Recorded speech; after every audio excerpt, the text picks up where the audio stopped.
Mesdames et messieurs, bonjour et bienvenue dans votre rendez-vous hebdomadaire avec l'actualité. En déplacement en France, Moussa Mara a rendu une visite à la diaspora malienne à Paris et à Grigny, délivrant un message d'unité, animé un meeting avec le parti Yelema et participé à un panel international au Sénat sur la souveraineté africaine aux côtés d'anciens premiers ministres africains.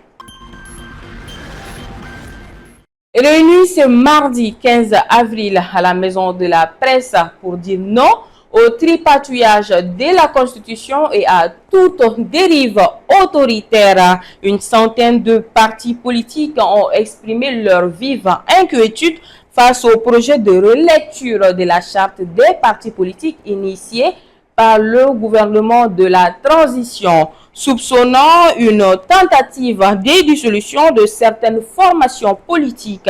Ils dénoncent une démarche unilatérale et réaffirment leur détermination à défendre la démocratie, la République et le pluralisme politique au Mali. Suivons ensemble quelques extraits de cette rencontre. Le point de presse est autour de l'initiative que le gouvernement a prise pour consulter les forces vives sur la révision de la charte des partis politiques. Peut-être que ce n'est pas la peine de faire des rappels, parce qu'en tant que parti, on avait été consulté pour donner notre avis.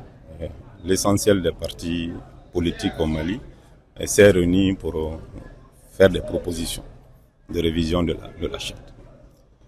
Nous avions souhaité que le gouvernement allait au moins nous réunir pour nous faire un retour de ce qu'il a pu avoir comme proposition venant des premiers acteurs de la vie politique.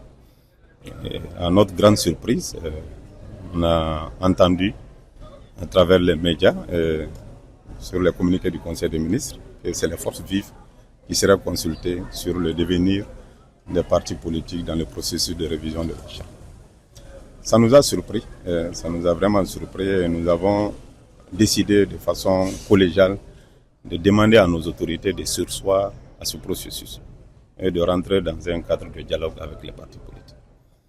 Et malheureusement encore, nous ne sommes pas entendus. Et nous sommes encore surpris de voir qu'au niveau des cercles, il y a les concertations qui vont se tenir avec la participation de deux délégués au nom des partis politiques, dont les critères ne sont pas connus. Et je rappelle encore que jusqu'à tout de suite, en tant que parti politique, nous n'avons aucune information sur l'organisation de ces éléments. Nous n'avons pas de termes de référence, nous n'avons rien. Vous savez, ça, c'est des choses qui ne peuvent pas continuer. On ne peut pas décider du sort des acteurs les plus importants de la vie démocratique en leur absence. Et c'est ce phénomène que nous avons décrié et nous avons tenu de façon collégiale encore à réaffirmer notre position de ne pas participer à ces concertations et au niveau des cercles, et au niveau des régions, et au niveau national. Nous avons aussi décidé d'engager d'autres concertations entre nous pour donner une suite aux événements à venir. Les partis politiques sont sanctuarisés dans notre constitution et nous ferons en sorte que notre constitution soit respectée, plaise à Dieu et que les autorités nous entendent pour qu'ensemble on puisse nous donner la main pour faire avancer notre pays dans la paix et dans la cohésion. Vous savez, cette question de nombre de partis politiques, moi, c'est une question qui me fait toujours rire. Moi, je sais qu'au début de la transition, on était à peine 200 partis politiques. Aujourd'hui, on parle de 400 partis. D'où sont venus ces 200 partis créés en moins de 5 ans? Si en 30 ans, on a créé presque 200 partis, et en 5 ans, on a créé 200 autres partis, il faut se poser les bonnes questions. Pour quelles raisons?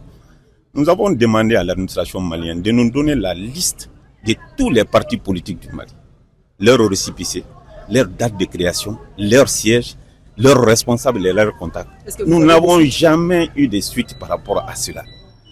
Vous savez, il faut qu'on fasse attention. Il ne faut pas qu'on essaye de noyer le bébé avec l'eau du bain. Et c'est ce qu'on est en train de faire. On a créé des partis fictifs et nous faire croire que les partis sont pléthoriques, alors que la majorité est créée pour noyer, bien sûr, le combat des partis politiques. Nous sommes vigilants sur toutes ces questions. Vous savez, on est dans un pays où on se battra pour la vérité et pour la transparence. Et je pense qu'il est important que la société se réveille. On ne peut pas gouverner dans la malice et souvent dans le maçon, ça ne marchera pas. Ils n'ont peut-être pas gagné la coupe, mais ils ont conquis les cœurs. Ce samedi 19 avril au Maroc, les Aiglons du Mali se sont inclinés en finale de la Coupe d'Afrique des Nations U17 après un parcours remarquable. Malgré la défaite, nos jeunes joueurs ont démontré un talent exceptionnel, une grande combativité et un esprit d'équipe admirable tout au long de ce tournoi. Finalistes valeureux, ils méritent notre reconnaissance et nos encouragements pour la suite.